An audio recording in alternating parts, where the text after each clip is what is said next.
उत्तर प्रदेश के अंबेडकर नगर के अकबरपुर विधायक रामचंद्र राजभर ने कहा, हिंदू मुस्लिम सिख ईसाई सब आपस में भाई भाई। और बीजेपी सरकार पर निशाना साधते हुए कहा, बीजेपी भेदभाव की राजनीति करती है और ये अपनी सरकार बचाने के लिए हमें आपस में लड़ाने की काम करती है। और साथ में बाबा साहब अंबेडकर का धन्यवाद ज्ञापित किया कि बाबा साहब ने इतना अच्छा संविधान बनाया जिससे हम अपनी बातों को किसी के सामने रख पा रहे हैं। और क्या कुछ कहा अकबरपुर विधायक ने, आइए सुनते हैं।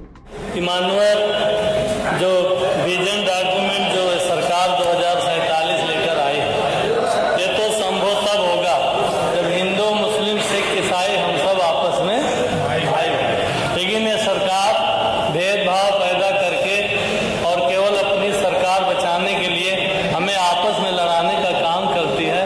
मैं तो ये बताना चाहता हूँ, हिंदू मुस्लिम सिख ईसाई हम सब आपस में भाई भाई का जब नारा दिया हमारे नौजवानों ने, हमारी वीरांगनाएं बहनों ने, जिन्होंने अंग्रेजों के छक्कों को छुड़ाते हुए हंसते हंसते फांसी के फंदे पर झूलते हुए 15 अगस्त 1947 को देश आजाद कराया था।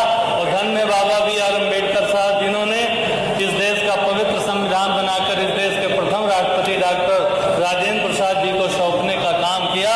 1952 से इस देश में चुनाव होना शुरू हुआ और जब तक हिंदू मुस्लिम सिख ईसाई हम सब आपस में भाई भाई ये रीजन लेकर नहीं चलेंगे तो ये जो 2047 का जो इनका विजन डॉक्यूमेंट है फेलियर घोषित हो जाएगा।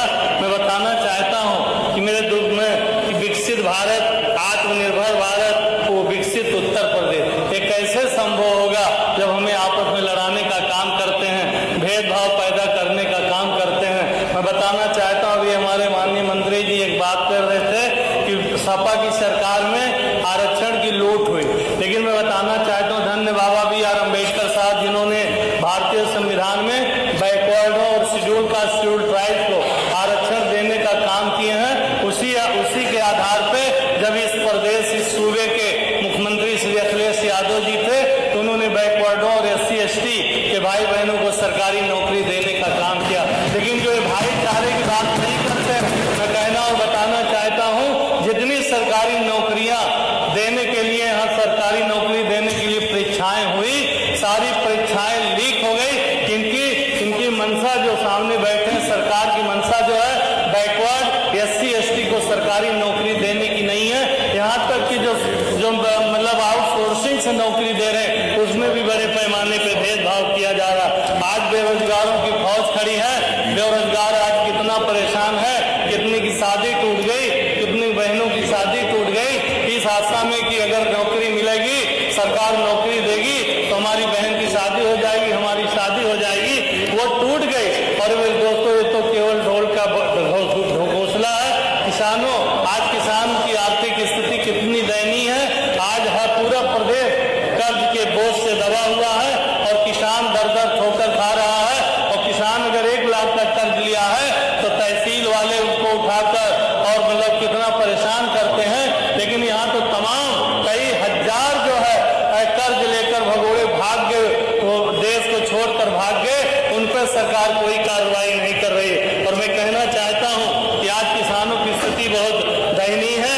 ये अच्छे दिन लाने की बात कहे थे, अरे अच्छे दिन नहीं, हमारे खराब दिन लौटा दें। आज महंगाई चरम सीमा पे है। आज महंगाई के कारण आज हर गरीब, वंचित, पीड़ित, पिछड़ा, दलित, हर सर्व समाज का गरीब बिल्कुल मतलब परेशान है, क्योंकि नौकरी है नहीं, रोजी है नहीं। इसलिए मैं कहना चाहता हूँ ये सरकार जो है हर मुद्दे पे फेल हो गई है। इनका जो लोक कल्याण संकल्प पत्र 2017 और लोक कल्याण संकल्प पत्र 2022 आज 2025 चल रहा है।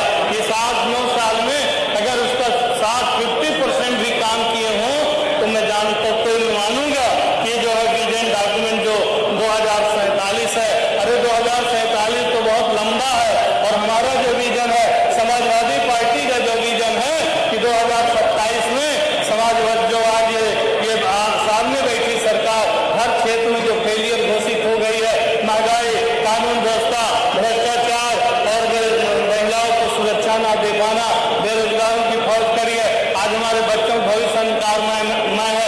छोटे छोटे बच्चे आज जो है प्राथमिक विद्यालय जो है मर्ज करके आज हमारे बच्चों की शिक्षा छीनने का काम कर रहे हैं। और हम तो कहना चाहते हैं कि हमारा जो पश्चात अगर 2027 में ये प्रदेशवासियों ने श्री अखिलेश जी को मौका दिया तो मैं जिस तरह 2012 से 2017 में चौमुखी विकास उत्तर प्रदेश का हुआ था, कानून का राज था और बेरोजगारों को नौकरी दी जा सरकारी नौकरी दी जा रही थी, महंगाई कम था, बहन बेटों की इज्जत सुरक्षित थी, चारों तरफ भाईचारा था, लेकिन इन्होंने भाईचारा को खत्म करके हमें आग लगाकर ये सत्ता हथियाना चाहते हैं।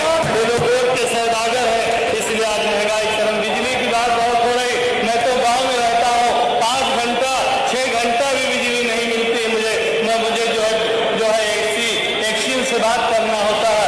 यहाँ बहुत लंबी चौड़ी बातें होती है, आज सड़कों की बात होती है, हाईवे छोड़कर आज हाईवे की भी स्थिति देख लीजिए, उसके क्वांटिटी में कितना अंतर है। हाईवे जो है पूर्वांचल बनने के बाद भी आज सड़कें टूट गई हैं और गांव की सड़कें रूरल एरिया में, ग्रामीण अंचल में सड़कों की स्थिति इतनी जर्जर है कि पैदल चलना दूभर हो जाता है। और संक्षिप्त कर लीजिए।